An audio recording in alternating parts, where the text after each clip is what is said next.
Hello everyone, আপোনালোকে কোনে কোনে বাৰু নাইকাৰ পৰা কসমেটিক বস্তু অৰ্ডাৰ কৰে মই কিন্তু নাইকাৰ পৰা কসমেটিক বস্তুবোৰ অৰ্ডাৰ কৰো আৰু মই কিছুমান কসমেটিক বস্তু দি থৈছিলো আৰু আজি আহি পালেহি চাওক এটো মই আনবক্সিং কৰিম আপোনালোকক জনাম যে নাইকাৰ কসমেটিক বস্তু কেনেকুৱা আহে আৰু কি কি আপোনালোকে ল'ব পাৰিব তাৰ পৰা গোটেইখিনি দেখাম আপোনালোকে ভিডিওটো সম্পূৰ্ণকৈ চাই থাকিব আৰু এইফালে এতিয়া মই এটো আনবক্সিং কৰিম কেচি এখন লৈ লৈছো প্ৰথমতে এটো খুলিব কাৰণে ইয়াৰ পৰা এতিয়া মই কাটিম আৰু এইফালে দেখিছে নহয় মই কাটি দিলো টেপ গিটা কাটি দিলো আৰু এতিয়া এইফালে খুল খাবৰ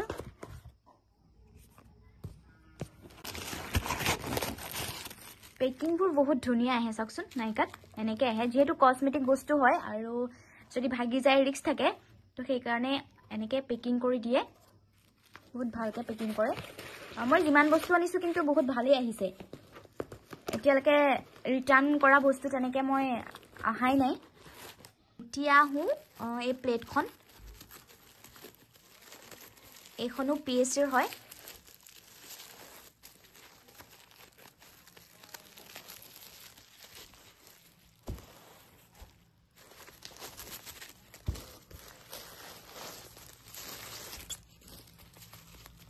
খুব ধুনিয়াকৈ এটো পেকিং কৰি দিছে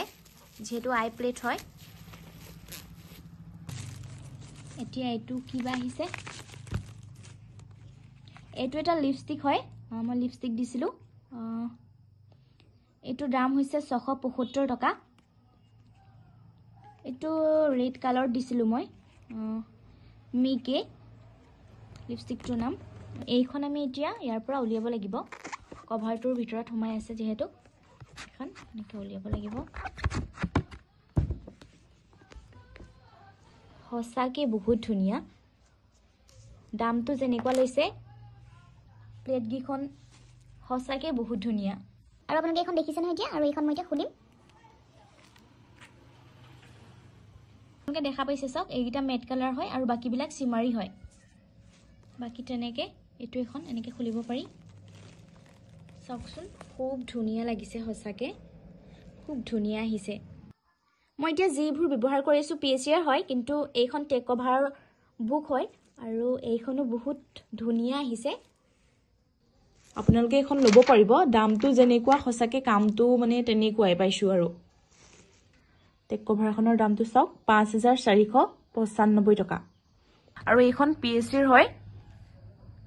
তো ফ্ৰেন্ডস সকল মই আপোনালোকক আৰু এটা কথা জনাও আপোনালোকক এই হাইলাইটাৰ দেখিছে নহয় হাইলাইটাৰটোৰ মই অলপ লৈ পেলাই আপোনালোকক দেখাইছো পিগমেন্টেশনটো দেখাইছো যে কিমান ধুনিয়া পিগমেন্টেশন দিয়ে ইয়াৰ মই ইয়াৰ অলপ লৈ লৈছো লৈ মই আপোনালোকক দেখাম চাওক আপোনালোকে কিমান ধুনিয়া পিগমেন্টেশন আহিছে আপোনালোকে যদি ল'ব বিচাৰে তেনেহলে আপোনালোকে নাইকাত এভেইলেবল আছে তাৰ পৰা আপোনালোকে ল'ব পাৰিব আশা কৰিছো ভিডিওটো চাই ভাল পালে লাইক শেয়াৰ কৰি আপোনালোকৰ বন্ধুবৰ্গৰ মাজলৈ লৈ যাব ধন্যবাদ